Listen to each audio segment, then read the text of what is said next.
Attendance सबैको भइसक्यो हो नगरेहरूले गरौँ त एटेन्डेन्स नगरेहरू सबैले एटेन्डेन्स गरौँ है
कपी भइसक्यो बस ल अब यसको बारेमा हेरौँ लास्ट क्लासमा हामीले के पढ्यौँ भन्दा इन्फ्लेसन भनेको के हो र डिफ्लेसन भनेको के हो भन्ने कुरा पढ्यौँ होइन अनि इन्फ्लेसन कसरी निकालिन्छ कुनै टाइम दुईटा टाइम पिरियड बिचमा इन्फ्लेसन कसरी निकालिन्छ भन्ने कुराहरू पढ्यौँ अब यो इन्फ्लेसनको कारणहरू इन्फ्लेसन हुनुको कारणहरू चाहिँ के छन् त भन्ने कुरा आउँछ त्यसको लागि चाहिँ के भन्छ भन्दा रिजन्स अथवा कजेस अफ इन्फ्लेसनहरू के हो त भन्ने कुराहरूमा यहाँ 5 वटा पोइन्ट छ त्यसको बारेमा हेरौँ एउटा चाहिँ के हो अरे भन्दाखेरि पहिलो पोइन्टले के भन्छ हेर्नु त प्रोडक्सन कस्ट बढ्दै गयो अरे कुनै पनि मेसिन अथवा मेटेरियल इक्विपमेन्ट गुड्सहरूको अथवा सर्भिसको है सर्भिस पनि हुनसक्छ त्यसको चाहिँ प्रोडक्सन कस्ट प्रोड्युस हुने कस्ट नै बढ्न गयो भने अब त्यो प्रोडक्सन कस्ट बढ्न जाँदाखेरि के हुन्छ त त्यसले अब कस्ट बढ्न गयो जसले गर्दाखेरि सेलिङ प्राइस पनि बढ्न जान्छ होइन सेलिङ प्राइस बढ्न जान्छ प्राइस अफ फाइनल प्रोडक्ट बढ्छ र यसरी फाइनल प्रोडक्टको कस्ट बढ्न गयो भने अब मार्केटमा के हुन्छ त पहिला जति रुपियाँले जति प्राइसमा आउँथ्यो कुनै पनि मेटेरियल अब त्यति प्राइसमा आउँदैन त्योभन्दा बढी लाग्न जान्छ त्यसले गर्दा इन्फ्लेसन हुन्छ अरे यसरी भएको इन्फ्लेसनलाई चाहिँ कस्ट पुस इन्फ्लेसन भन्छ यसको नाम चाहिँ कस्ट पुस इन्फ्लेसन किन भन्दा कस्टको कारणले गर्दाखेरि इन्फ्लेसन गरायो है त्यो कारणले गर्दाखेरि यसलाई कस्ट पुस इन्फ्लेसन भनेर भन्छ अर्को चाहिँ के छ प्रफिट मार्जिन पनि इन्क्रिज भयो अरे होइन जस्तै हेरौँ दिउँ प्रफिट मार्जिन इन्क्रिज भयो भने अब प्रोडक्सन कस्ट बढेको छैन है तर प्रोडक्सन कस्ट बढेको चाहिँ छैन तर प्रोड्युस गर्नेले के गर्ने भन्दा प्रफिट आफ्नो सर्भिस गुड्सहरूको चाहिँ प्रफिट मार्जिनमा बढाइदियो त्यसको कारणले गर्दाखेरि पनि यो प्राइस त बढ्छ नि फाइनल प्राइस प्रोडक्टको प्राइस बढ्न जान्छ र त्यसले गर्दाखेरि पनि इन्फ्लेसन हुन्छ अरे यो भयो प्रफिट मार्जिन बढ्नको कारणले अर्को कारण छ mass industry increases its service and goods भनेर भन्छ भनेको जस्तो मास इन्डस्ट्री भने अब एकदमै धेरै थरीलाई इफेक्ट गर्ने टाइपको इन्डस्ट्रीहरू हुनसक्छ जस्तो हेरौँ फ्युलको कुरा गरौँ न होइन पेट्रोलियमहरूको जब भाउ बढ्छ त्यसले गर्दाखेरि सबै कुराको भाउ बढ्न जान्छ नि पेट्रोलियमको भाउ बढेपछि ट्रान्सपोर्टेसनको भाउ बढ्छ ट्रान्सपोर्टेसनको बढेपछि अब बजार भाउहरू तरकारीको भाउ बढ्न जान्छ अथवा अरू मेटेरियलहरूको भाउ बढ्न जान्छ गुड्स होइन हाउसहोल्डहरूको सबैको भाउ बढ्न जान्छ यसरी एउटा कुराले गर्दाखेरि सबै कुरालाई इफेक्ट गर्छ भने त्यसले गर्दा पनि इन्फ्लेसन गराउँछ भनेर भन्यो त्यो चाहिँ mass industry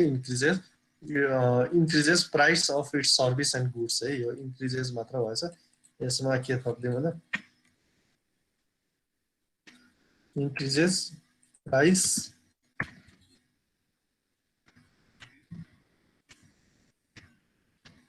of its service and goods थपिदिँदै त यो एरो चाहिँ यतापट्टि यसले गर्दाखेरि के गर्छ त अरू सेक्सनमा पनि इफेक्ट गर्छ भनेर भन्यो त्यसपछि अर्को भनेको हाइपर इन्फ्लेसन। सुनेको छ यो हाइपर इन्फ्लेसन भनेको कसैले?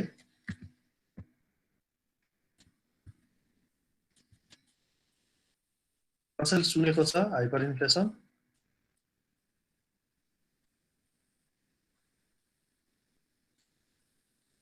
छैन? कसैले सुनेको छैन? हाइपर इन्फ्लेसन भनेको एकदमै ऱ्यापिड इन्फ्लेसन हुनु हो, एकदमै छिटो फास्ट ग्रोथ हुनु हो। र यो इन्फ्लेसन भनेको 2%, 4%, 6% हुनु होइन, एकदमै धेरै एमाउन्टमा इन्फ्लेसन हुँदै जानु, त्यसलाई चाहिँ हाइपर इन्फ्लेसन भनेर भनिन्छ। अब यो हाइपर इन्फ्लेसनको लागि यसरी यता हेरौँ है त।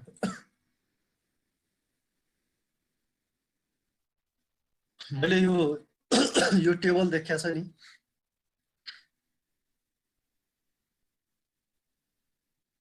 यो टेबल देखेको छ? ल यसलाई अलिकति जुम गर्ने अझ क्लियर होस्। यो चाहिँ मैले के गरेँ भन्दा जिम्बाब्वेको एउटा होइन हाइपर इन्फ्लेसनको केस स्टडी हो, यसको केस लिएको छु। त्यसमा हेरौँ त, यो 1980 मा 7%, 14% यसरी बढ्दै गएको छ, यो इन्फ्लेसन भएको यसरी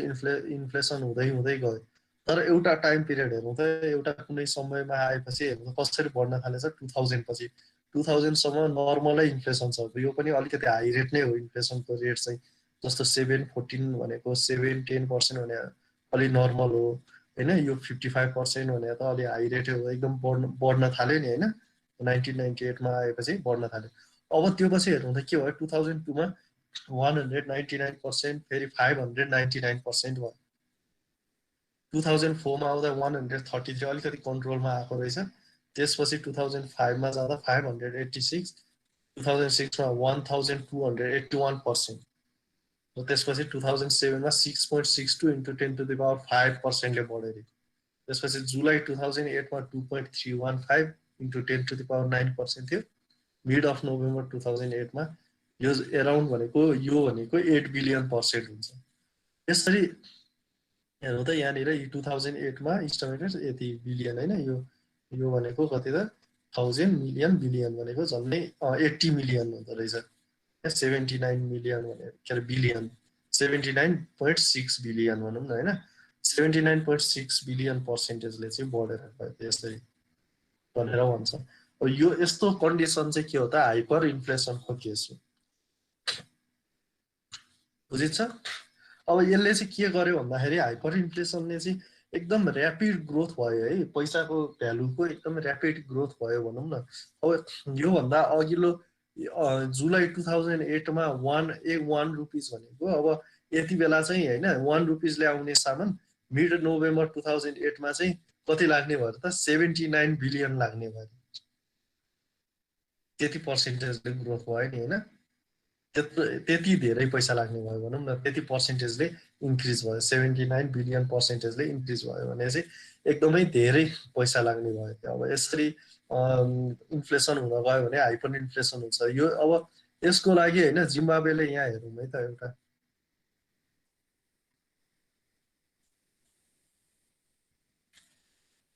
हेर त जिम्बाब्वेले के गरेको छ भन्दाखेरि यो रिजर्भ ब्याङ्क अफ जिम्बाब्वेले $100 ट्रिलियन छापेको छ नोट। म्याक्सिमम यतिसम्मको नोट छापेको छ। किन भन्दा पैसाको भ्यालु एकदमै छिटो के हुन थाल्यो, घट्न, के अरे पैसाको भ्यालु घट्न थाल्यो भन्न खोजेको, पर्चेजिङ पावर एकदमै कम भएर गयो सट्टै है। अनि त्यो कारणले गर्दाखेरि चाहिँ हाइपर इन्फ्लेसन भयो र हाइपर इन्फ्लेसनलाई कन्ट्रोल गर्नलाई उसले झन् पैसा छाप्न थाल्यो र त्यसले झन् धेरै के गर्न थाल्यो, झन् धेरै इन्फ्लेसन गराउन थाल्यो। पहिला हल्का इन्फ्लेसन हुन थाल्यो, इन्फ्लेसन भइसकेपछि अब मार्केटमा पैसा आवश्यकता पर्यो, उसले पैसा छापिदिन थाल्यो यतिकै होइन। त्यसले गर्दाखेरि चाहिँ के गर्यो त, त्यहाँको मान्छेहरूले अब यसरी यो धेरै पैसाको एकदमै छिटो छिटो पैसाको भ्यालु घट्न थाल्यो, पर्चेजिङ पावर घट्न थाल्यो भने मान्छेले के गर्छ, त्यो पैसा सकेसम्म लिन खोज्दैन नि होइन। अब आज 1 रुपियाँ, आज मलाई कसैले 1 रुपियाँ दिँदै 1 रुपियाँ मैले दिएँ, अब भोलि त्यो 1 रुपियाँको भ्यालु चाहिँ भोलि गएर 1 ट्रिलियन हुँदैछ भनेर 1 ट्रिलियन पैसाले बल्ल किन्न सकिन्छ त्यो चिज भनेर त्यो पैसा राखेर त कामै भएन नि होइन। भनेपछि त्यसरी पैसा एकदमै पैसाको महत्त्व घट्न थालिसकेपछि चाहिँ एकदमै यसरी हाइपर इन्फ्लेसन हुन्छ। हाइपर इन्फ्लेसन हुँदा अब जिम्बाब्वेले के गरेको छ भन्दाखेरि एकचोटि 2006 मा 3वटा जिरो हटाएको छ आफ्नो 3वटा जिरो भने जस्तो यो छ नि 1 ट्रिलियन जस्तै 1 ट्रिलियन छाप्यो भने यो पछाडिको यो पैसा भनेको पछाडिको 3वटा जिरो हटाएपछिको भ्यालु इक्वल भनेर एकचोटि 3वटा जिरो हटाएको छ। त्यसपछि 2008 कि 9 तिर गएर अर्को 10वटा जिरो हटाएको छ पछाडिको। त्यसपछि पनि नभएर अझ फेरि 2009 10 तिर अझ पछि 12 तिर हो कि क्या हो 12 तिर हो कि यसको बारेमा अलिकति हेर्न सकिन्छ। त्यति बेला गएर फेरि अर्को 12वटा जिरो हटाएको छ। यसरी अब जिरो आफ्नो नम्बरको पछाडिको जिरोहरू चाहिँ उसले हटाएर कन्ट्रोल गर्न खोजेको थियो तर अझै पनि कन्ट्रोल भएन उसको। कन्ट्रोल नभइसकेपछि अहिले चाहिँ के हुन्छ भन्दा मान्छेले त्यहाँ जिम्बाब्वेको मान्छेहरूले यो जिम्बाब्वेको पैसा नै युज गर्न छोड्यो के। अनि त्यसपछि अब उनीहरूले चाहिँ बाहिर देशको अरू US डलर जापानिज पैसाहरू अरू देशको पाउन्ड स्टर्लिङहरू त्यस्तो अरू कन्ट्रीको चाहिँ पैसाहरू युज गरेर काम चलाउँछ। यहाँ चाहिँ अहिलेसम्म पनि अब यो इन्फ्लेसन चाहिँ कन्ट्रोलमा आयो होइन तर के भयो भन्दाखेरि यो पैसा चाहिँ युज हुन छोड्यो क्या उसको कन्ट्रीको पैसामा चाहिँ मान्छेले विश्वास गर्न छोडेर यसरी युज हुन छोड्यो। अब हामी यतै फर्क्यौँ त यो हाइपर इन्फ्लेसनको हेरौँ त हाइपर इन्फ्लेसन भनेको चाहिँ के रहेछ त ऱ्यापिड इन्फ्लेसन रहेछ। यो जिम्बाब्वेमा मात्र भएको होइन है अब त पनि भएको छ जर्मनीतिर नि भएको छ अरू भेनेजुएलामा भएको छ। यो हामीले अब तिमीहरूले गुगल एकचोटि सर्च गर यसको बारेमा अझ डिटेलमा बुझ्न मन छ भने होइन हाइपर इन्फ्लेसन भनेर सर्च गर hyper inflation in different countries भनेर सर्च गरेर मजाले भेटिन्छ है जति पनि अनि त्यसको बारेमा बुझ्न सक्छौ डिटेलमा। यो के कारणले हुन्छ भन्दाखेरि ऱ्यापिड इन्फ्लेसनको कज चाहिँ के हो अरे त market begin to lose faith in countries currency भनेर भन्छ। अघि मैले भने नि होइन आफ्नो करेन्सीमा चाहिँ त्यहाँको मार्केटले अथवा त्यहाँको पब्लिकले चाहिँ विश्वास गुमायो भनेर भने नि होइन। भोलि आज 1000 रुपियाँमा आउने सामान भोलि अब 5 लाख 10 लाख पर्न थाल्यो भने त मान्छेले त्यो करेन्सी त युज गर्नै खोज्दैन नि होइन। त्यो कारणले गर्दाखेरि झन् हाइपर इन्फ्लेसन भएर जान्छ। अनि अर्को चाहिँ के छ printing more money by government भनेर भन्छ होइन एकदमै मनी सप्लाई एकदमै धेरै भयो हाई रेटमा मनी सप्लाई भयो एकदमै धेरै मनी प्रिन्ट गर्यो भने त्यसले गर्दाखेरि पनि इन्फ्लेसन गराउँछ। र अर्को सर हजुर हजुर हजुर हाम्रो नेपालको केसमा जस्तै पहिला जस्तै 25 रुपियाँको 25 कि 35 को पनि नोटहरू पाउँथ्यो नि त 25 को पाउँथ्यो 35 को त छैन। अनि जस्तै त्यहाँ डलरहरू पनि पैसा पाउँथ्यो अनि अहिले चाहिँ पाउन छोड्यो त के गर्दा चाहिँ इन्फ्लेसनकै कारणले गर्दा हो कि डलरहरू भनेको जस्तै 1 रुपियाँको डलरहरू पाउँथ्यो आजकल त पाउनै छोड्यो। 50 पैसाको डलर सर 25 पैसाको डलर भन्नको त डलर हुन्छ र कोइन होला नि होइन कोइन भनेको कोइन भन्न खोज्नु डलर भनेर अब उनीहरूको पैसा भइहाल्यो नि।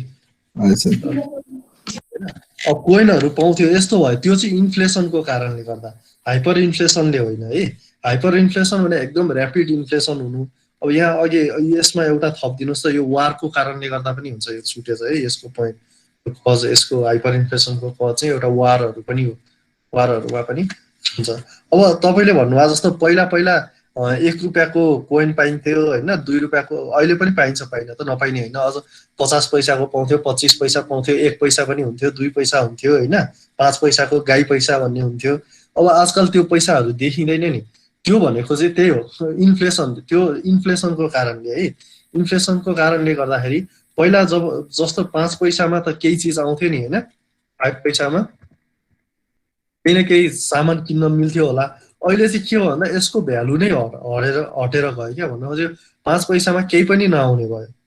मार्केटमा अब 5 पैसा चल्न छोड्यो होइन। त्यो कारणले गर्दाखेरि 5 पैसा ले के अरे गभर्मेन्टले 5 पैसाको डबलीहरू निकाल्नै छोड्यो होइन। त्यसपछि अब 1 मोरको आउँथ्यो होइन 1 रुपियाँको डबलीहरू आउँथ्यो। आजकल 1 रुपियाँको डबलीहरू पनि खासै युज हुन छोडिसक्यो। त्यसपछि अब 5 रुपियाँ पनि ननिकाल्ने भनिसक्यो होइन डबली मात्र निकाल्ने त्यस्तो के आएको छ कुराहरू भनेपछि अब के भयो त त्यो चाहिँ इन्फ्लेसनको कारणले गर्दाखेरि अब इन्फ्लेसन हुँदै हुँदै गयो र 1 रुपियाँ 2 रुपियाँको भ्यालुहरू त्यो चाहिँ nearly equals to equivalent to 0 भइदियो क्या। 0 चाहिँ होइन होइन, कतै कतै काउन्ट हुन्छ, तर के भयो इक्विभ्यालेन्ट टु 0 भइदियो। तपाईँहरू पनि के हुन्छ कहिलेकाहीँ कुनै सपिङ मलहरूमा जानुभयो, जस्तो 179 भयो 1 रुपियाँ डबल भयो भने होस् पर्दैन भनेर हिँड्ने खालको नि हुन्छ नि होइन। अथवा गाडीमा भाडा तिर्नु पर्यो 14 रुपियाँ तिर्नु छ भने 15 रुपियाँ दिएर हिँड्नुहुन्छ नि। त्यो भनेको चाहिँ अब 1 रुपियाँको भ्यालु नभएको के भन्दा मान्छेलाई कस्तो पनि भइसक्यो भन्दा अब 1 रुपियाँको डबली राख्न भन्दाखेरि त्यो गरुङ्गो राख्न भन्दा नराख्नै ठिक छ भन्ने जस्तो पनि फिल भइसक्यो। किनभने त्यो किन भयो त भन्दा इन्फ्लेसनको कारणले, इन्फ्लेसनले गर्दा त्यसको भ्यालु चाहिँ लस भयो क्या। अनि त्यो 25 रुपियाँको नोट हुनुको कारण चाहिँ के हो भन्दाखेरि त्यो एक्सचेन्ज गर्नको लागि खासै अब धेरै त्यो नोट धेरै निकालेको पनि थिएन, प्रिन्ट गरेको पनि थिएन होइन। सायद 1000वटा 2000वटा कतिवटा एउटा फिक्स एमाउन्टमा एकचोटि मात्र प्रिन्ट भएको हो। अनि त्यो स्पेसल 25 रुपियाँ र 250 को थियो क्यार, सर्टेन एमाउन्टमा मात्र भएको हो। अनि त्यो स्पेसल खाममा आएको थियो, त्यो सायद राजाहरूको केही उसको लागि हो कि त्यस्तै के को लागि भनेर वार्षिक उत्सव अथवा जन्मोत्सव त्यस्तै के को उपलक्ष्यमा अथवा त्यस्तै के को लागि भनेर गरेको थियो होइन। त्यो पछि त्यो प्रिन्ट भएन क्या। किनभने हामीले अब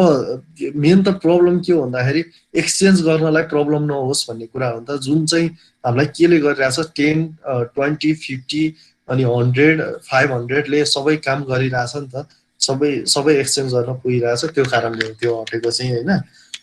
तर अब यो $1 के अरे 1 रुपिस कोइन 2 रुपिस कोइनहरू हट्दै जाने अथवा 5 पैसा यो गाई पैसा भन्थ्यो 25 पैसा होइन, तिनीहरू हटेर गएको चाहिँ इन्फ्लेसनको कारणले हो। त्यसले चाहिँ सामान किन्न केही पनि नआउने भयो नि त, त्यो कारणले गर्दा। अब यता आउँ होइन, हाइपर इन्फ्लेसनको यो कारणहरू वार हुनसक्छ भनेर भने होइन, printing more money by government, यो कारणहरूले गर्दा हुन्छ। यसको बारेमा डिटेलमा तपाईँहरूले हेर्न सक्नुहुन्छ है, आफैले रिसर्च गर्नु होला बुझ्नु होला। अहिले हामीलाई चाहिँ मेन अब यो एउटा मेन टपिकभित्रको नि सानो टपिक भयो हुनाले यसमा डिटेलमा गइनँ म। अब त्यो पछि अर्को छ, अर्को च्याटमा क्वेसन छ। अहिलेको पेन्डेमिकले कतिको इफेक्ट देखाएको छ भनेर भनेको छ। अहिले म देखाउँछु है पेन्डेमिकले इफेक्ट देखाएको छ कि छैन। अस्ति मैले देखाएँ होला तपाईँहरूलाई, हेर्नुहोस् त यहाँनिर। ल एकछिन हेर, म अहिले नै देखाइहालौँ।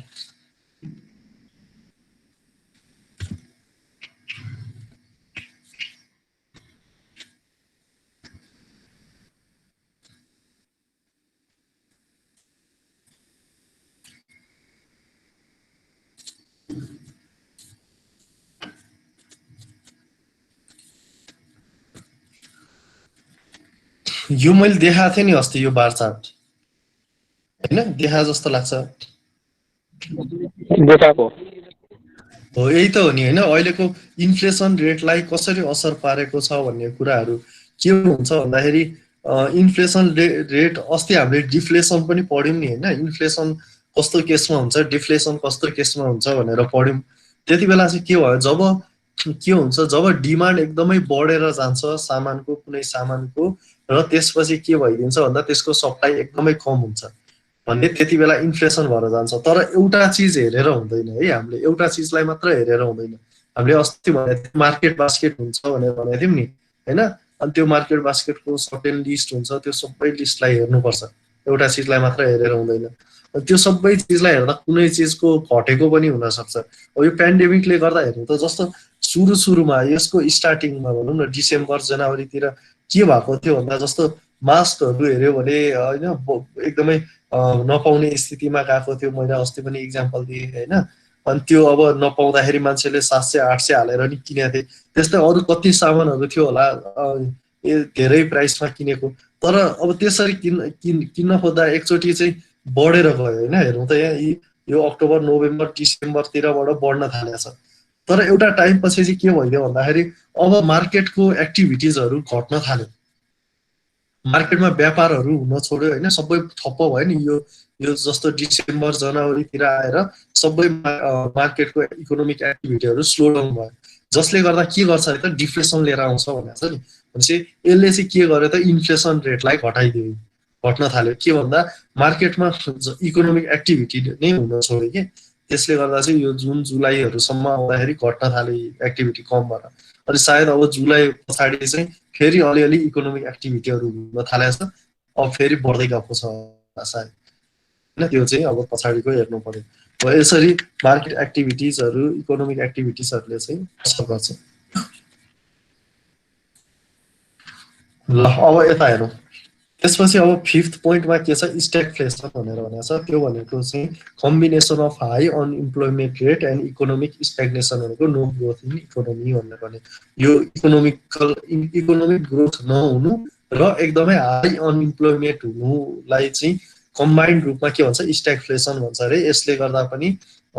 इन्फ्लेसन गराउँछ भनेर भन्छ होइन त्यसले चाहिँ कसरी भन्दा हाई अनइम्प्लोइमेन्टको कारणले गर्दाखेरि प्रोडक्सन एकदमै लो हुन्छ कन्ट्रीभित्र होइन जसले गर्दा जिडिपी हाम्रो कन्ट्रीको जिडिपीलाई घटाउँछ होइन अनि प्रोडक्सन एकदमै कम हुँदाखेरि के हुन्छ मान्छेहरूलाई आवश्यकता त परिरहेको हुन्छ जसले गर्दा प्रोडक्सन कम छ अनि आवश्यकता एकदमै धेरै छ भने त्यसले गर्दा डिमान्ड पनि एकदमै बढेर जान्छ र हाई डिमान्डले गर्दाखेरि पनि के हुन्छ मान्छे जति पनि तिर्न तयार हुन्छ नि होइन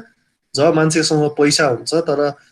सामान पाइँदैन त्यति बेला मान्छेले जति पनि तिरेर त्यो सामान किन्न कोसिस गर्छ जब आफूलाई आवश्यकता छ भने जति पनि तिर्न खोज्छ र त्यसले गर्दा डिमान्ड एकदमै बढ्नाले गर्दाखेरि पनि इन्फ्लेसन गराउँछ यसलाई चाहिँ के भन्छ डिमान्ड पुल इन्फ्लेसन भन्छ है भनेको दुई थरीको इन्फ्लेसन हुन्छ बेसिकली एउटा कस्ट पुश इन्फ्लेसन अर्को डिमान्ड पुल इन्फ्लेसन हुन्छ दुई थरीकाको हुन्छ र यो यसैमा आयो रिजनहरूमा यो पाँचवटा रिजन यो हाइपर इन्फ्लेसन पनि आफैमा इन्फ्लेसनको रिजन हो भनेर भन्छ है हाइपर इन्फ्लेसनले पनि झन् यो इन्फ्लेसनको कजमा हाइपर इन्फ्लेसनलाई पनि राखिन्छ र यसरी यो पाँचवटा कारणले गर्दाखेरि चाहिँ इन्फ्लेसन गराउँछ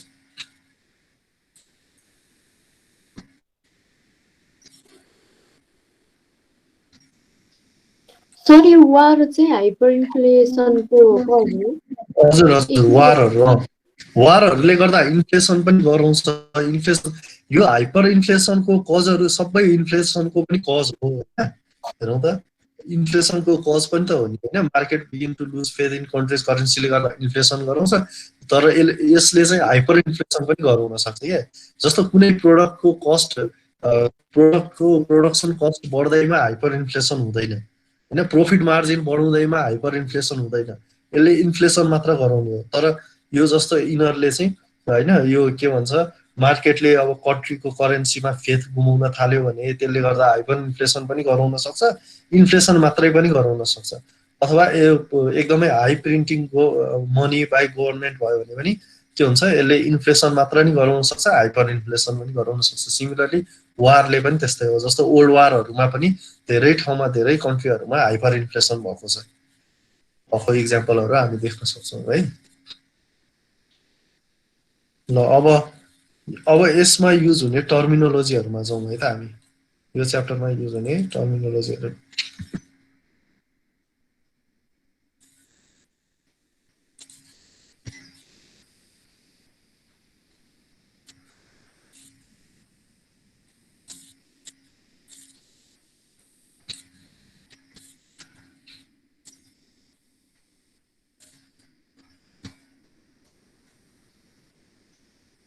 यो कपी गर्दै गर्नुहोस् म एटेन्डेन्स गर्छु है त्यतिन्जेल एटेन्डेन्स गर्न कसैको बाँकी छ भाइ गरिहाल्नु त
रोल नम्बर 1 अजय अजय कुमार महतो।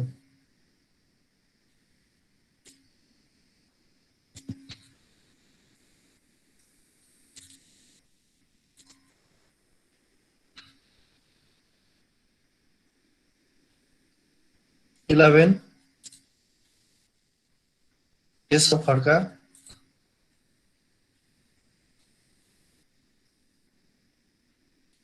अलिक थियो जस्तो लाग्छ सर मलाई त अलिक थियो कि अन्त हाम्रो लाइन गएको छ त्यसमा गरेको रहेनछ। ए, 17 राजु गुरुङ।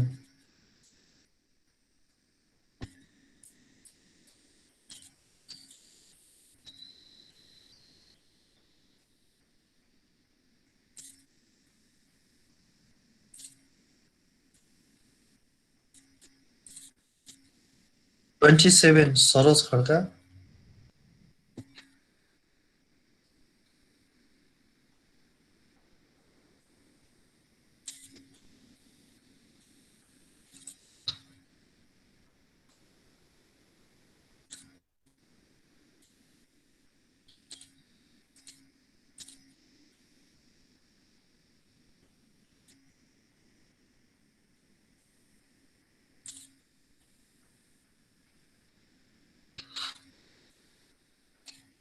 ल बाँकी सबै प्रेजेन्ट है।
भयो यहाँसम्म कपी भयो।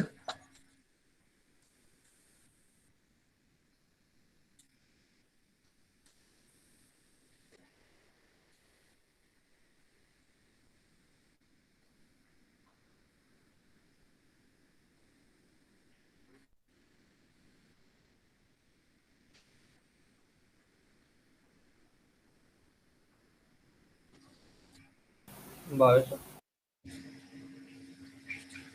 ल हेर अब यो टर्मिनोलोजीहरुमा हेरौँ। पहिलो कन्ज्युमर प्राइस इन्डेक्स भनेर। अब अस्ति मैले बनाएँ नि मार्केट बास्केट हुन्छ भनेर यहाँनिर हेर्नु त मार्केट बास्केट हुन्छ जसमा चाहिँ के हुन्छ जस्तो 2076 र 2077 मा हामीले मार्केट बास्केटको लिस्ट हुन्छ अनि कति प्राइस बढ्यो अथवा घट्यो भनेर हेर्छौँ अथवा इयरली नभएर मन्थली पनि हेर्न सकिन्छ। यसरी नै हामीले यो वर्षको कति छ र अर्को वर्ष अथवा यो टाइम पिरियडमा कति छ प्राइस र नेक्स्ट टाइम पिरियडमा जाँदाखेरि कति भयो त्यो प्राइस भनेर हेर्न सक्छौँ हैन। अब त्यसरी मार्केट बास्केट हेर्ने क्रममा चाहिँ हैन अब दुई तरिकाले हेर्न सकिन्छ भनेर भन्छ यहाँ टर्मिनोलोजीमा। एउटा चाहिँ कन्ज्युमर प्राइस इन्डेक्स भन्छ। जस्तो हामी इन्डिभिजुअल अथवा हाउस होल्डहरूले जसरी पर्चेस गर्छौँ नि सामानहरू कुनै पनि सामानहरू जस्तो त्यसमा के पर्न सक्छ जे मार्केट बास्केटमा पर्छ। अस्ति भने मैले जस्तो फुडहरूको लागि भयो सेल्टरको लागि मेडिकल केयर ट्रान्सपोर्टेसन हैन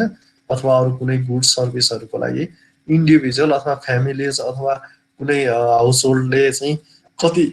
कतिमा पाउन सक्छ त। लास्ट इयर लास्ट टाइम पिरियडमा कतिमा पाउँथ्यो र अबको टाइम पिरियडमा कतिमा पाउँछ भनेपछि त्यसरी यदि इन्फ्लेसन रेट क्याल्कुलेसन गरिन्छ भने त्यो इन्फ्लेसन रेट चाहिँ हामीले के को आधारमा गर्यौँ त कन्ज्युमर प्राइस इन्डेक्सको आधारमा डिटरमाइन गरेको इन्फ्लेसन रेट हो र त्यसपछि अर्को हुन्छ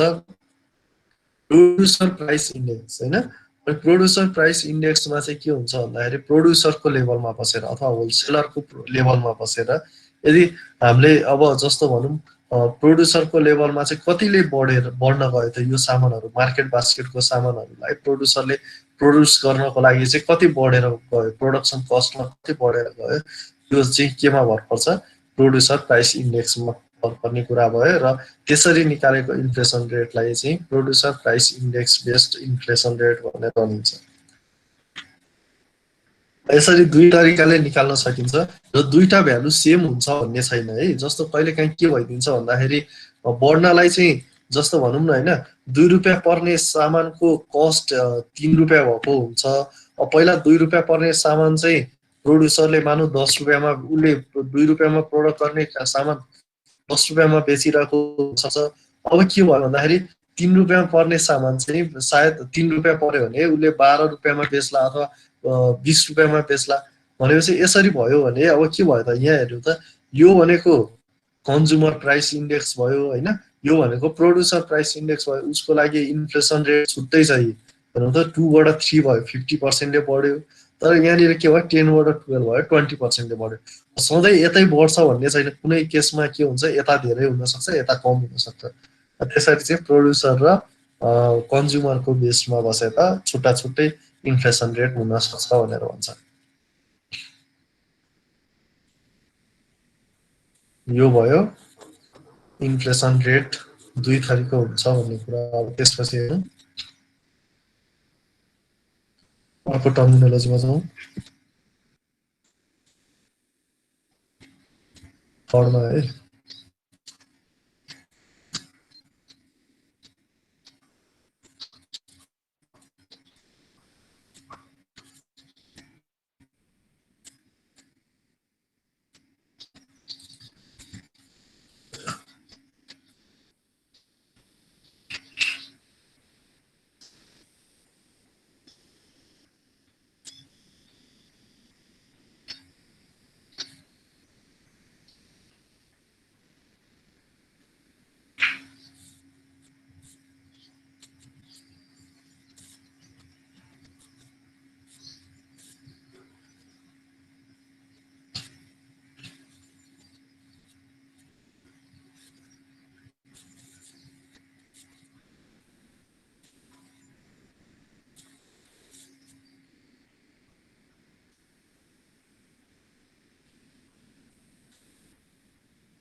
भयो कपी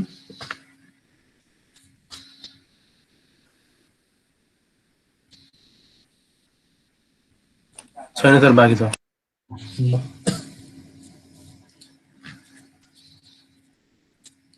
यसमा यो कन्स्ट्यान्ट रियल बेस इयर अथवा अझ थपौँ है यसलाई अर्को नाम पनि छ बेस इयर स्ल्यास डेज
ल अब हेरौँ त अर्को टर्मिनोलोजीमा चाहिँ के छ भन्दा एक्चुअल करेन्ट अथवा फ्युचर डलर यो तीनटै भनेको सेम हो है एक्चुअल डलर लेखिन्छ कतै कतै करेन्ट डलर कतै फ्युचर डलर लेखेको हुन्छ त्यो सबै भनेको एउटै हो र अर्को चाहिँ कन्स्ट्यान्ट रियल बेस इयर अथवा टुडेज डलर जुन भनेको नि एउटै हो यो यो यो चारवटा सेम भयो यो तीनवटा सेम भयो है अब यो एक्चुअल डलर भनेको चाहिँ के हो त र कन्स्ट्यान्ट डलर भनेको के हो जस्तो इन्फ्लेसनको कारणले गर्दा चाहिँ एउटा टाइम पिरियडको हैन एउटा कुनै टाइम पिरियडको पैसा र अर्को टाइम पिरियडको पैसा एउटै मान्न सकिँदैन भनेर भन्यो तपाईहरुले च्याप्टर 2 मा पनि पढिसक्या होला हैन च्याप्टर 2 मा हामीले के भनेर पढ्यौं भन्दा एउटा टाइम पिरियडको पैसा र अर्को टाइम पिरियडको पैसा एउटै हुँदैन भनेर भन्यो तर त्यसमा कारण चाहिँ अर्कै थियो के कारणले गर्दा भन्दा बोरोइङ त्यो भनेको अर्निङ क्यापेसिटी अफ मनीको कारणले गर्दा हैन अर्निङ क्यापेसिटी अफ मनीको कारणले गर्दा हामीले के भन्थ्यौं इन्ट्रेस्ट आउँछ हैन एउटा पैसाको यहाँनिर जस्तो 100 रुपैयाँ भयो मैले कतै डिपोजिट गरे भने सर्टेन पर्सेन्टेज इन्ट्रेस्ट आउँछ र एक वर्षपछि हेर्यो भने त्यो इन्ट्रेस्ट जोडेर आयो भन्नाले मानौ 10% आयो भने 110 हुन्छ भनेर भनेको थियौं हैन भनेपछि यो दुईटा यो 100 रुपैयाँ र यो 110 रुपैयाँ डाइरेक्टली जोड्न मिल्दैन कहिले पनि हैन 100 र 110 जोडेर 210 भन्न कहिले पनि पाइदैन अब त्यो चाहिँ के कारणले भन्दा इन्ट्रेस्टको कारणले सिमिलरली अब इन्ट्रेस्ट जस्तो इन्ट्रेस्ट हो त्यस्तै यहाँ इन्फ्लेसनको कारणले गर्दाखेरि पनि है अब इन्फ्लेसनको कारणले गर्दा चाहिँ के भयो त यो पैसा इन्ट्रेस्टको कुरा आएन यो वर्ष 100 रुपैयाँमा आउने सामान भनौं न यो वर्ष 100 रुपैयाँमा आउने सामान अब अर्को वर्ष 100 रुपैयाँले नआउन सक्छ त्यो भन्दा बढी पर्न सक्छ भनेपछि यो टाइमको पैसाले जति पर्चेजिङ पावर छ त्यति पैसाको पर्चेजिङ पावर 100 रुपैयाँको पर्चेजिङ पावर सेम हुँदैन भनेको कारण यो 100 रुपैयाँ र यो 100 रुपैयाँ भनेको एउटै पैसा हो फरक फरक पैसा हो है किन भन्दा यसको पर्चेजिङ पावर छुट्टै छ यसको पर्चेजिङ पावर छुट्टै छ के कारणले त इन्फ्लेसनको कारणले त्यो हुनाले चाहिँ हामीले के भन्न सक्छौं यो वर्षको 100 रुपैयाँ र यो वर्षको 100 रुपैयाँ इक्विभ्यालेन्ट हुँदैन भनेर भन्न सक्छौं अब यसरी इक्विभ्यालेन्ट नहुने हो भने दुईटा टाइम पिरियडको पैसालाई इक्विभ्यालेन्ट नहुने हो भने अब त्यो पैसालाई रिप्रेजेन्ट चाहिँ दुई तरिकाले गर्न सकिन्छ रे दुई तरिकाले के भन्दाखेरि जस्तो यो वर्षको 100 रुपैयाँ हेरौँ त यो वर्षको 100 रुपैयाँ भनेको यो वर्ष अब मानौ यो वर्ष चाहिँ 110 रुपैयाँ छ रे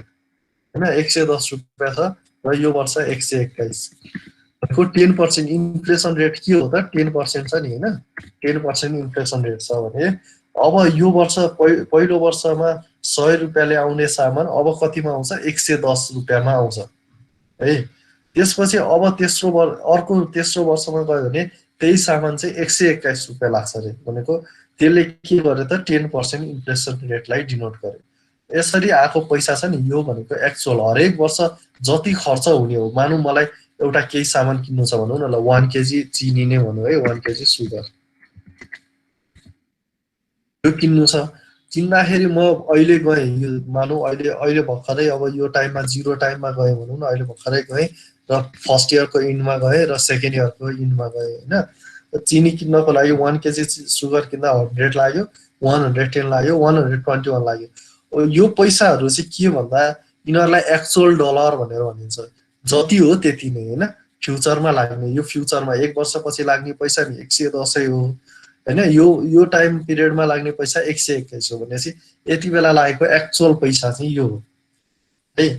अब यो सबै भनेको एक्चुअल डलर अथवा फ्युचर डलर अथवा करेन्ट डलर भनेको सबै यो भयो फ्युचर डलर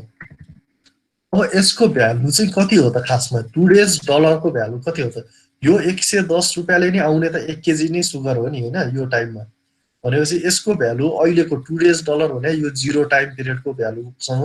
कति हो त यो भनेको अहिलेको पैसा हो भने 100 हो नि हैन यो भनेको नि अहिलेको पैसा हो भने कति हो यता नलेखौं यतै नै लेखौं है त मिनेट लेखौं अहिलेको पैसाको चाहिँ 100 हो यो भनेको हैन अहिलेको यो टाइम जिरो टाइम पिरियडको पैसाको 100 हो र यो भनेको पनि जिरो टाइम पिरियडको 100 हो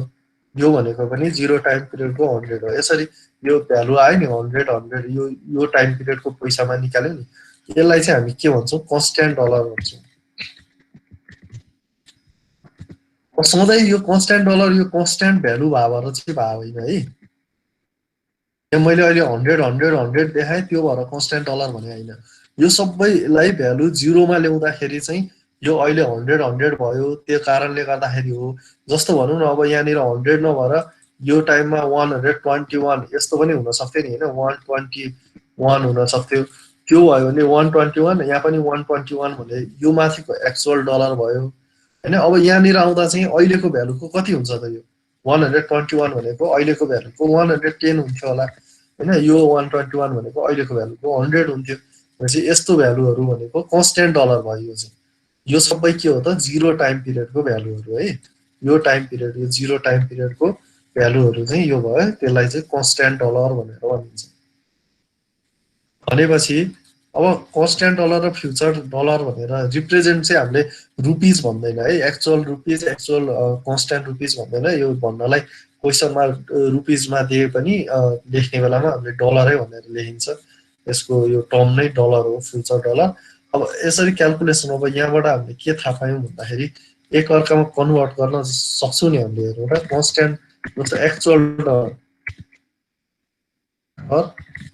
कन्स्ट्यान्ट डलरलाई एक्चुअल डलरमा ल्याउनु पर्यो। ल्याउनु पर्यो भने के हुने रहेछ त 1 प्लस एफ को पावर इन्फ्लेसन रेटलाई एफ ले डिनोट गरिन्छ है। इन्फ्लेसन रेट भनेको एफ 1 प्लस एफ को पावर के हुन्छ त एन। हेर्नु त ए कन्स्ट्यान्ट डलर यो 100 लाई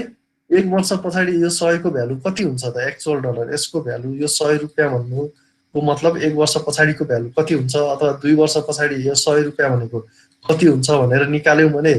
फ्युचर डलर निकाल्यौँ हामीले हैन। यसको भ्यालु र यसको भ्यालु अहिले प्रेजेन्ट 0 टाइम पिरियडमा कति हुन्छ भनेर निकाल्यौँ भने चाहिँ कन्स्ट्यान्ट डलरमा निकाल्यौँ। त्यो कारणले एक्चुअल कन्स्ट्यान्ट डलरलाई एक्चुअल डलरमा लैजानलाई के गर्नु पर्यो हेर्नु त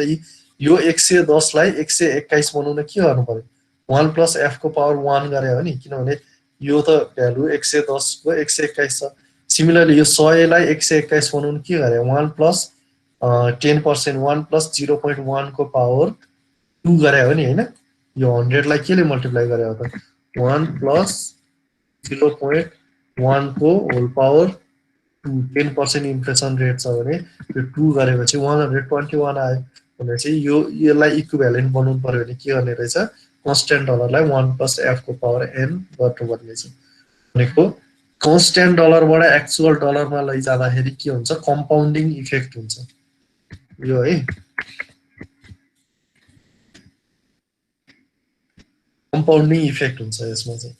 1 प्लस एफ को पावर एन भने कम्पाउन्डिङ फ्याक्टर हो। च्याप्टर 2 मा आई थियो होला अहिले एफ आयो हैन किनभने रेट इन्फ्लेसन रेट छ। सिमिलरली अब कन्स्ट्यान्ट डलरलाई केमा लैजानु पर्यो त एक्चुअल डलरमा लैजानु पर्यो। के हुन्छ त 1 प्लस एफ को पावर माइनस एन हुन्छ हैन। यसलाई के भन्छ यो फ्याक्टरलाई डिस्काउन्टिङ फ्याक्टर भन्छ नि। सो डिस्काउन्टिङ इफेक्ट हुन्छ। यसरी हामीले एउटा टाइम कन्स्ट्यान्ट डलरलाई एक्चुअल डलरमा र एक्चुअल डलरलाई कन्स्ट्यान्ट डलरमा कन्भर्ट गर्न सक्छौँ। यो त फर्मुला भयो।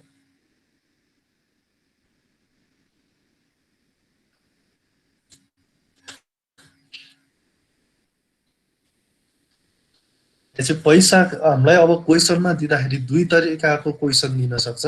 जसमा चाहिँ यो भ्यालुहरू के हुन सक्छ एउटा फ्युचर डलरमा गिभन हुन सक्छ अर्को कन्स्ट्यान्ट डलरमा गिभन हुन सक्छ। भनेको जस्तो 10 वर्ष अगाडिको 100 रुपैयाँ खर्च हुन्छ। अहिले म जस्तो भनौँ न एउटा एक्जाम्पल अहिले म एउटा घडी किन्न गएँ भने 10 वर्ष अगाडिको 100 रुपैयाँ खर्च हुन्छ भनेर भन्यो भने त्यो के दिया हो त टाइम पिरियड चाहिँ अहिले हो हैन। जस्तो यहाँ 10 वर्ष जस्तो यसलाई क्याश फ्लो डायग्राममा लेख्यो भने के हुन्छ हेर्नु त यो 0 भयो हैन। 0 इयर भने चाहिँ 10 वर्ष अगाडि भयो। अहिले चाहिँ 10 वर्ष पछाडिको केस भयो नि 10 वर्ष भनेपछि अब अहिले मैले एउटा घडी किन्न गएँ भने 10 वर्ष अगाडिको 100 रुपियाँ खर्च हुन्छ भन्नुको मतलब के हो त यो टाइममा मैले घडी किने भने 100 खर्च हुने हो तर यो 100 भने चाहिँ के हो कन्स्ट्यान्ट डलर हो यस्तो दिएको क्वेशनले है बुझ्नुपर्यो यो कुरालाई तर अब फेरि हैन यदि मैले त्यही घडी किन्नु पर्यो भने अहिलेको पैसाको अहिले मैले किन्न खोज्दैछु अहिलेको पैसाको चाहिँ 1000 रुपैयाँ खर्च हुने रहेछ अहिलेको पैसाको 1000 रुपैयाँ खर्च हुन्छ भनेर भन्यो भने यो के दिएको हो त फेरि अहिलेको पैसाको भनेको छ नि त्यो भनेको एक्चुअल डलर दिएको हो हैन भनेपछि यो दुईटै 10 इयरमै हो तर यो 100 रुपैयाँ र 1000 रुपैयाँ चाहिँ इक्विभ्यालेन्ट हो किन भन्दा यो 100 रुपैयाँ भनेको 10 वर्ष अगाडिको 100 रुपैयाँ बराबरको पैसा खर्च हुन्छ भनेर दियो हैन तर अहिले जाने भने 1000 रुपैयाँ खर्च हुन्छ भनेर दियो त्यो मतलब इन्फ्लेसन रेट कति रहेछ त हरेक वर्षको इन्फ्लेसन रेट कति रहेछ त क्याल्कुलेट हेरौँ त कति हुन्छ सरले बुझ्ने एकपल्ट फेरि भन्नु न बुझेन ल फेरि एकचोटि है त मलाई कसैले एउटा भन्यो कि हैन अहिले मलाई घडी किन्न जानु पर्यो भने 10 वर्ष अगाडिको 100 रुपैयाँ बराबर लाग्छ खर्च पैसा लाग्छ 10 वर्ष अगाडिको 100 रुपैयाँमा त्यो घडी आउँथ्यो भने अहिले पनि 10 वर्ष अगाडिको 100 रुपैयाँको भ्यालु भयो भने त्यो घडी आउँछ भनेर भन्यो हैन बुझ्या छ नि छैन यही भनेको जस्तो हामीले भन्दैनौँ जस्तो चिया ल एउटा एक्जाम्पल भनौँ न हैन अहिले चिया खानु पर्यो भने कति रुपैयाँ लाग्छ चियालाई एउटा टीको एक्जाम्पल दिउँ है त ल अहिले चियाको लागि कति रुपैयाँ लाग्छ भनौँ त 20 रुपैयाँ 20 रुपैयाँ हैन ओके 20 रुपैयाँ लाग्छ र 10 वर्ष अगाडि चियाको लागि कति रुपैयाँ लाग्थ्यो पैसा लाग्थेन सर पैसा लाग्थेन हैन पैसा त लागिहाल्थ्यो नि चिया किन्नु पर्यो भने पैसा नलाग्ने 1-2 रुपैयाँ होला ल 5 रुपैयाँ लाग्थ्यो भनौँ न हैन 5 रुपैयाँ लाग्थ्यो ए भनेपछि 5 रुपैयाँको भ्यालु हेरौँ त अहिले अब मैले यो 20 रुपैयाँ भनेको चाहिँ चियाको केसमा है यसको केसमा यो टाइमको अहिले 10 वर्ष अगाडिको कुरा गर्यौँ हैन यो स्टडी चाहिँ कहाँबाट भएको छ भन्दाखेरि 0 देखि 10 इयरसम्म भएको छ नि 0 देखि 10 इयरसम्म भएको छ अब मैले के भन्न सक्छु भन्दाखेरि अहिलेको 20 रुपैयाँ भने 10 वर्ष अगाडिको 5 रुपैयाँ हो भन्न मिल्छ मिल्दैन किन भन्दाखेरि अहिले मैले जस्ट टी को लागि हेरेको छु है टी को केसमा मात्र भनेको यो इन्फ्लेसन चाहिँ टी लाई मात्र हेरेर बनाउँछ भन्ने एजम्पसन हो है भनेपछि अब यसको लागि हेर्यो भने अहिले 20 रुपैयाँ लाग्छ 10 वर्ष अगाडि को पैसाको चाहिँ 5 रुपैयाँमा आउँथ्यो हैन 10 वर्ष अगाडि भएको भए 5 रुपैयाँमा आउँथ्यो भन्नुको मतलब 10 वर्ष अगाडिको पैसाको 5 रुपैयाँमा आउँथ्यो नि यो भनेको यो 10 वर्ष अगाडिको 5 रुपैयाँ भनेको अहिलेको 20 रुपैयाँसँग इक्विभ्यालेन्ट हो कि हैन त भनेको यो चाहिँ के भयो यो 20 रुपैयाँ चाहिँ फ्युचर डलर भयो अहिलेको पैसा हैन फ्युचर डलर र यो 5 रुपैयाँ चाहिँ के भयो कन्स्ट्यान्ट डलर भयो के कन्स्ट्यान्ट डलरमा हेर्ने हो भने के हुन्छ यो 0 मा किने पनि 5 रुपैयाँ लाग्छ हैन 5 रुपैयाँ लाग्थ्यो होला त्यही सामान त्यही चीज अब 1 वर्षपछि त्यही सामान किने पनि 5 रुपैयाँ लाग्छ 2 वर्षपछि त्यो सामान किने पनि 5 रुपैयाँ लाग्छ 3 वर्षपछि किने पनि 5 रुपैयाँ लाग्छ भनेको त्यो टाइमको 0 टाइम पिरियडको 5 रुपैयाँ भन्न खोजे है 0 टाइम पिरियडको 5 रुपैयाँ चाहिँ यो भनेको कन्स्ट्यान्ट डलर हो तर यो 5 रुपैयाँको भ्यालु चाहिँ सायद यो वर्ष 1 वर्षमा 6 रुपैयाँ भएको थियो होला त्यसपछि 2 वर्षमा 7 रुपैयाँ भएको थियो होला त्यसरी बढ्दै गयो होला अथवा 3 वर्षमा 9 रुपैयाँ भएको थियो होला हैन यसरी हरेक टाइम पिरियडमा बढ्दै गएर 10 वर्षमा यसको यो चियाको भाउ चाहिँ बढेर 20 रुपैयाँ भयो भनेपछि पहिलो वर्ष 5 रुपैयाँ भनेको के हो त 5 रुपैयाँ थियो हैन यति जिरो इयरमा स्टडी पिरियडको बिगिनिङमा तर अब 1 वर्षपछि हेर्यो 5 रुपैयाँको 6 रुपैयाँ भयो फेरि 5 रुपैयाँको 7 रुपैयाँ भयो 5 रुपैयाँको 9 रुपैयाँ भयो 5 रुपैयाँको कति भयो अन्यको कति 11 रुपैयाँ भयो होला 12 रुपैयाँ भयो होला त्यसरी गर्दै गर्दै गयो यसरी चाहिँ यो सबै भ्यालु चाहिँ के हो त यो 6 रुपैयाँ भन्नु यहाँनिर 0 मा 5 रुपैयाँ हो नि हैन यो वर्षको 5 रुपैयाँ भनेपछि यो पैसाहरु कन्स्ट्यान्ट डलर भयो यो पैसाहरू चाहिँ के भयो फ्युचर डलरहरू भयो त्यति नै बेला लागेको पैसाहरू हो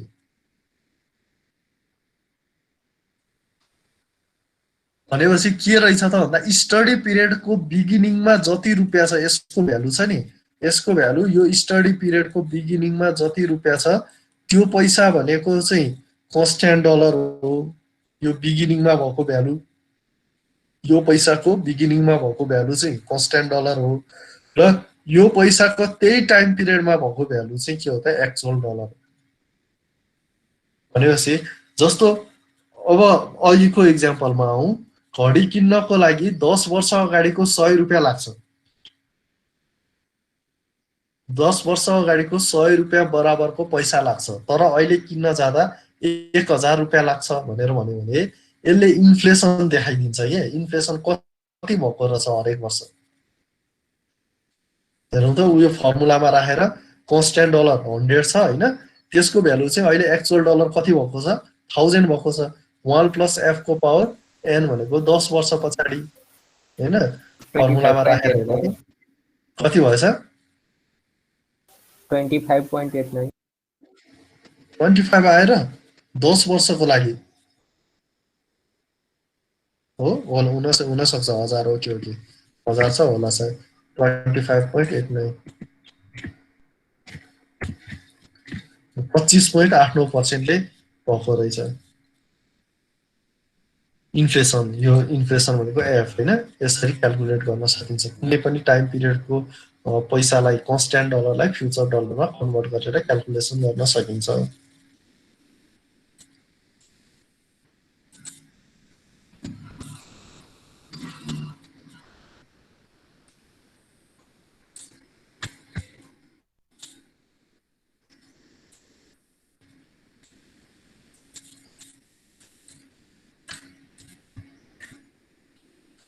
टर्मिनोलोजी 5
ल अब हेरौँ त यसको एभरेज इन्फ्लेसन रेट के हुन्छ भन्दा हरेक वर्ष हामीले जस्तो हरेक वर्ष अथवा हरेक महिना इन्फ्लेसन निकाल्दाखेरि होइन एउटा टाइम पिरियडको इन्फ्लेसन रेट र अर्को टाइम पिरियडको इन्फ्लेसन रेट सेम नहुन सक्छ होइन एउटा टाइम पिरियडमा एउटा इन्फ्लेसन रेट आउँछ र अर्को टाइम पिरियडमा अर्को इन्फ्लेसन रेट आउँछ तर हाम्रो प्रोजेक्ट के हुन्छ सर्टेन टाइम पिरियडको हुन्छ नि अब 8 वर्ष 10 वर्षको प्रोजेक्ट होला होइन तर हरेक वर्ष इन्फ्लेसन रेट त चेन्ज भइरहेको हुन्छ अब त्यति बेला हामीले क्याल्कुलेसन गर्नको लागि सजिलो होस् भनेर चाहिँ के गर्छौँ भन्दा त्यो सबै टाइम पिरियडको इन्फ्लेसन रेटलाई चाहिँ एभरेज इन्फ्लेसन रेट भनेर क्याल्कुलेट गरिदिन्छौँ जस्तो कुनै वर्ष 2% होला अर्को वर्ष 3%मा जाला फेरि अर्को वर्ष 4मा जाला त्यसपछि फेरि 3मै झर्ला होइन अब त्यसरी क्याल्कुलेसन गर्दा चाहिँ हामीले के गर्नुपर्ने हुन्छ एभरेज सजिलोको लागि एभरेज इन्फ्लेसन रेट क्याल्कुलेसन गरेर हामीले क्याल्कुलेसन गर्यो भने सजिलो हुन्छ हामीलाई त्यो हुनाले एभरेज इन्फ्लेसन रेट निकाल्न सिकिराखौँ हामी त्यसको लागि जस्ट एउटा इक्जाम्पल हेरौँ है त सपोज इन्फ्लेसन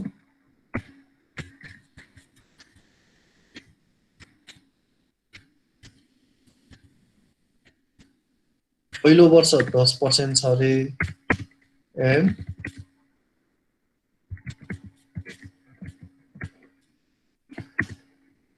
सेकेन्ड इयर 20% छ अरे अब यसको एभरेज इन्फ्लेसन रेट कति होला त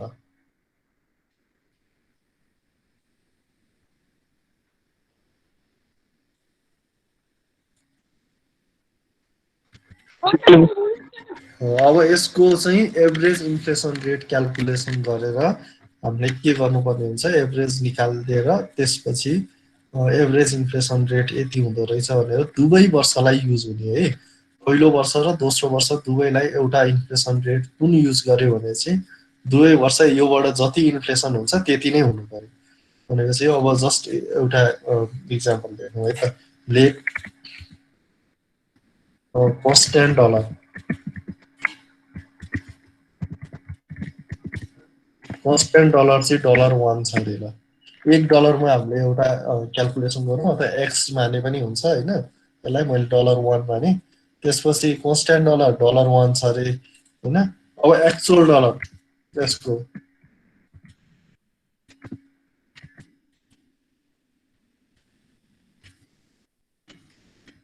एक वर्ष पछाडि यसको एक्चुअल डलर कति हुन्छ त $1 कन्स्ट्यान्ट डलरलाई एक्चुअल डलरमा कन्भर्ट गर्नु पर्यो पहिलो वर्षको इन्फ्लेसन रेट कति छ 1 + f हो नि होइन 1 + f ले मल्टिप्लाई गर्नु पर्यो 1 + f भनेको 0.1 छ 10% छ नि होइन पहिलो वर्ष इन्फ्लेसन रेट 10% छ त्यो कारणले एक वर्ष पछिको एक्चुअल डलर कति हुन्छ त यो भनेको $1.1 हुन्छ होला होइन यति भयो अब फेरि सेकेन्ड इयरमा निकाल्नु है त आफ्टर 2 इयर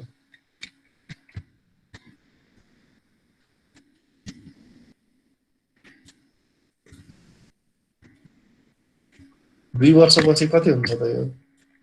एक वर्षमा यसको भ्यालु $1.1 भइसक्यो होइन अब यो $1.1 को भ्यालु चाहिँ अर्को एक वर्षपछि 1 प्लस इन्फ्लेसन रेट कति छ 20% छ 0.2 भयो त्यो भनेको कति आउँछ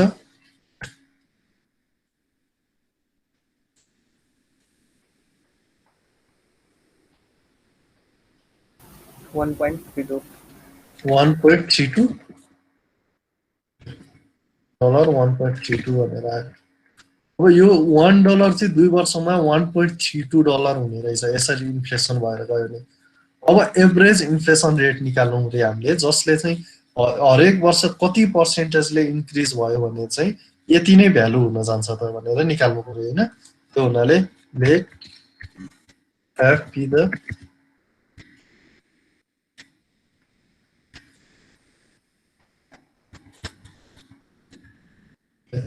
एफ भन्ने चाहिँ एभरेज इन्फ्लेसन रेट हो रे त्यसो भने यो एक्चुअल डलर कन्स्ट्यान्ट डलर त $1 छ होइन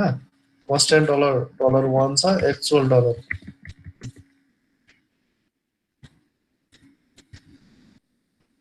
डाइरेक्ट निकाल्दिउँ 2 वर्ष पछाडिको 2 वर्ष पछाडिको एक्चुअल डलर निकाल्ने हो भने के आउँछ त $1 लाई के गर्नु पर्यो 1 प्लस f को पावर 2 गर्नु पर्यो नि हैन 2 वर्षसम्म पहिलो वर्ष डलर यो गरे जस्तो हेर त $1 लाई 1 प्लस f गर्नु पर्यो पहिलो वर्ष फेरि दोस्रो वर्ष त्यो $1 1 प्लस f लाई फेरि 1 प्लस f ले दुवै वर्ष अघि चाहिँ पहिलो कन्डिसनमा 10% र 20% थियो अब चाहिँ दुवैचोटि f पर्सेन्टेज भयो इन्फ्लेसन रेट हैन यसरी आउनु पर्यो यो f भनेको चाहिँ एभरेज इन्फ्लेसन रेट हो यो दुईटा इक्वल हुनु पर्यो इक्वेटिङ भन्ने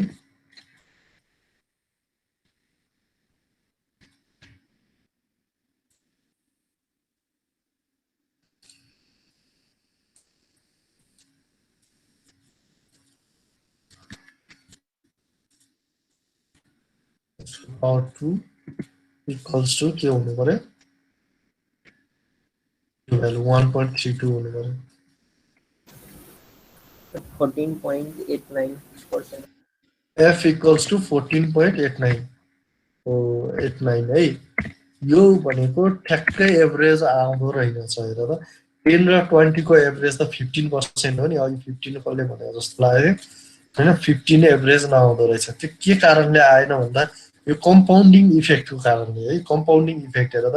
यो $1 को एकचोटि 1.1 भयो फेरि 1.1 मा कम्पाउन्डिङ भयो नि हैन 20% यसमा कम्पाउन्डिङ भयो $1 मा कम्पाउन्डिङ त भएन भनेपछि यसरी यो कम्पाउन्डिङ इफेक्ट आयो नि त्यो कारणले गर्दा एक्ज्याक्ट यो दुईटाको एभरेज नआएर अर्कै आउँदो रहेछ यसरी एभरेज इन्फ्लेसन रेट क्याल्कुलेसन गर्न सकिन्छ अब एकचोटि यो इन्फ्लेसन रेट जानिहाल्यो है अब एकचोटि यो अघि मैले देखाएको चार्ट थियो नि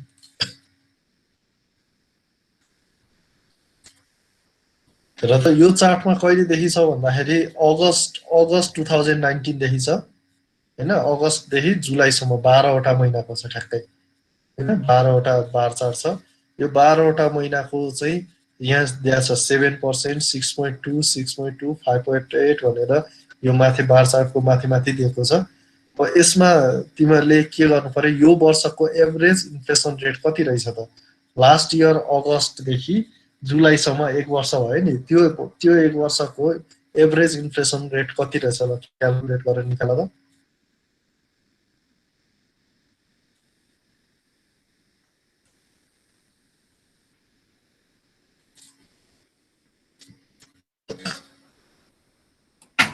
तर अघिको हिसाबले पढ्ने हेरौँ न हजुर अघिको हेरौँ न जो लाइन गएको थियो अघिको हेरौँ हजुर क्वेसन हेर्नु कि अरूलाई क्वेसन हेर्नु परेछ ल अघिको हेर्नुस् सर क्वेसन बुझिएन क्वेसन म भनिदिन्छु अब पढ्नुहोस् ल हेर्नु है त अब क्वेसन भनेको यो के छ यो भनेको अगस्तदेखि सुरु छ नि अगस्त 2019 हैन अगस्त 2019 मा चाहिँ 7% इन्फ्लेसन रेट छ नि हो त्यसपछि के छ सेप्टेम्बरमा 6.2 अक्टोबरमा 6.2 नोभेम्बरमा 5.8 गर्दै गर्दै जुलाईसम्म छ नि यो इन्फ्लेसन रेट हरेक मन्थको इन्फ्लेसन रेट हो हैन 12 वटा महिनाको इन्फ्लेसन रेट छ भने चाहिँ यो 12 वटा महिनाको हरेक महिनाको एभरेज इन्फ्लेसन रेट निकाल्दिनु पर्यो हरेक महिनालाई युज गर्न मिल्ने एभरेज इन्फ्लेसन रेट निकाल्नु पर्यो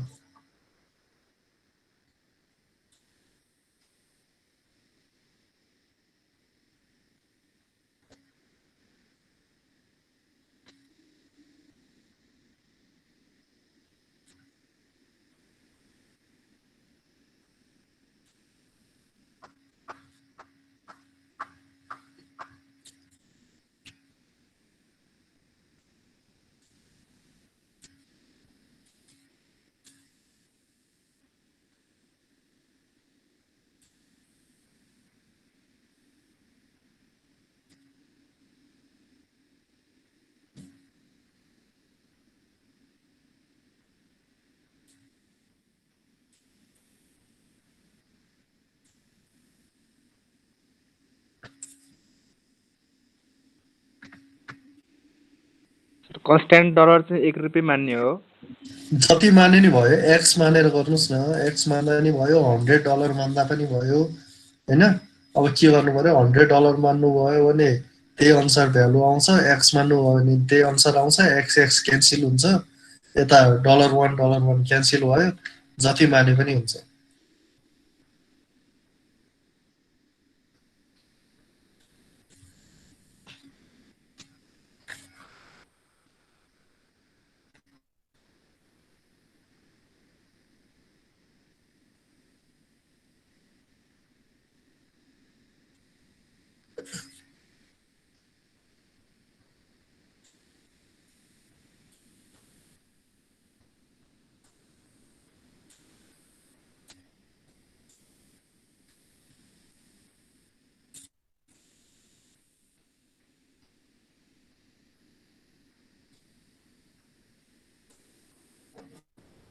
सर 6.16% हो।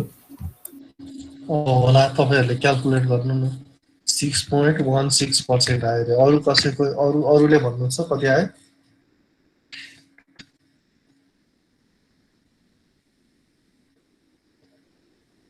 अरुको नि त्यही सेम भ्यालु आछ भने ठीक छ, नभएर ठीक छैन।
कति आयो अरुको? अरुको आएको छैन कसैको?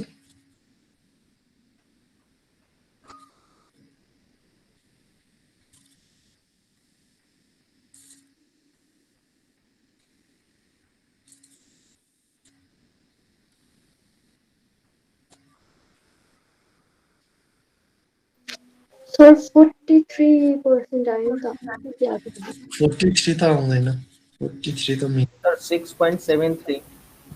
6.73 आयो अर्को। कुन चाहिँ राइट हो त? यो दुईटामा कुन चाहिँ राइट होला? अरुले नि गर्नुस् कुन चाहिँ राइट हो गरेर भन्नुस्।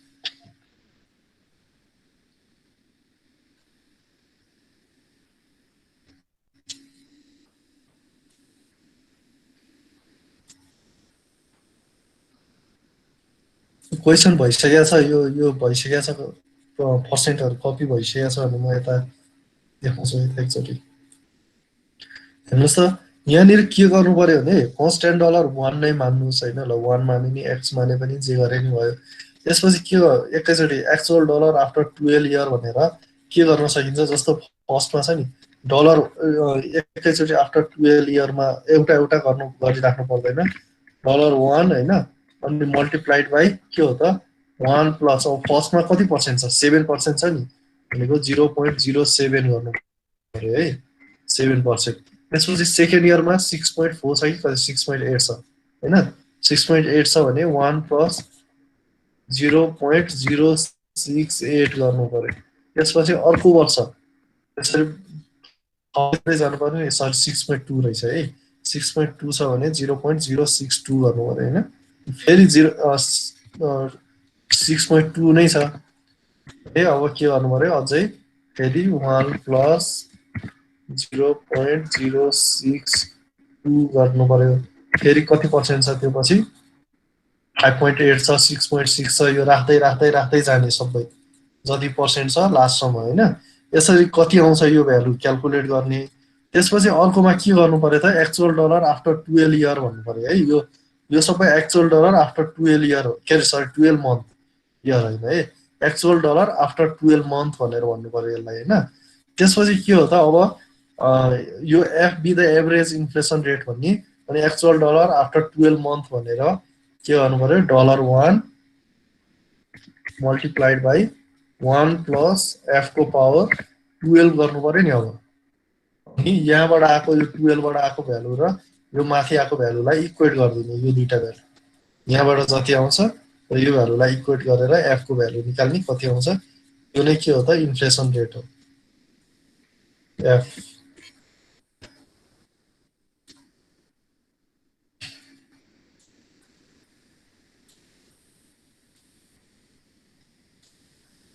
नयाँ छ क्वेसन गर्नुस् क्याल्कुलेट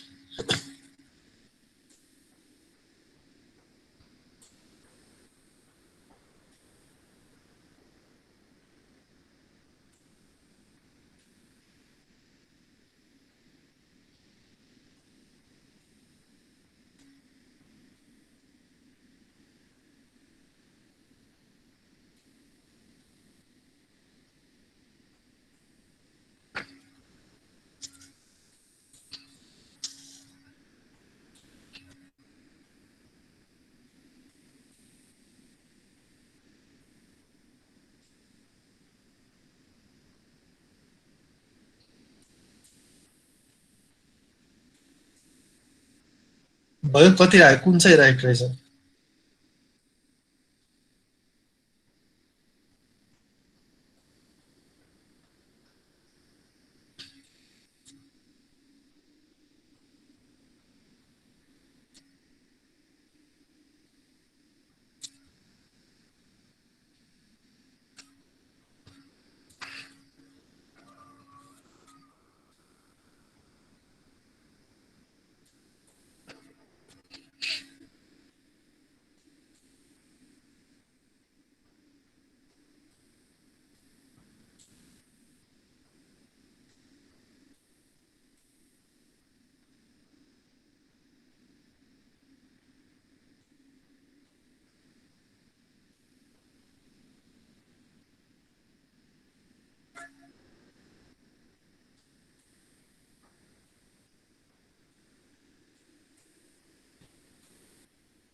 सर 6.16 राइट छ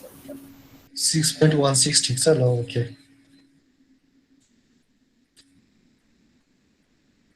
सिक्स पोइन्ट 16 चाहिँ राइट रहेछ अरे है त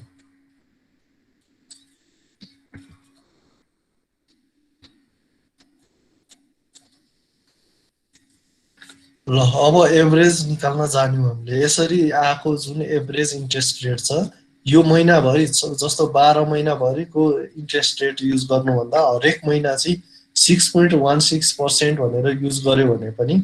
त्यसले दिने हाम्रो फाइनल प्रोडक्टको दिने चाहिँ एन्सर एउटै हुन्छ भन्ने कुरा आयो यसरी क्याल्कुलेसन गर्न सकिन्छ एभरेज इन्फ्लेसन रेट क्याल्कुलेसन गरेर क्याल्कुलेसन गर्न सकिन्छ है त ल अब आजलाई क्लास यति नै गरौँ अब अर्को उसमा नजाउँ अर्को क्याल्कुलेसन गर्न अलिकति टाइम लाग्छ अब टाइम पनि सकिन लागेछ ल यति नै गरौँ न त आज है हस् सर ल है त ल सबैजनालाई बाइ बाइ आजलाई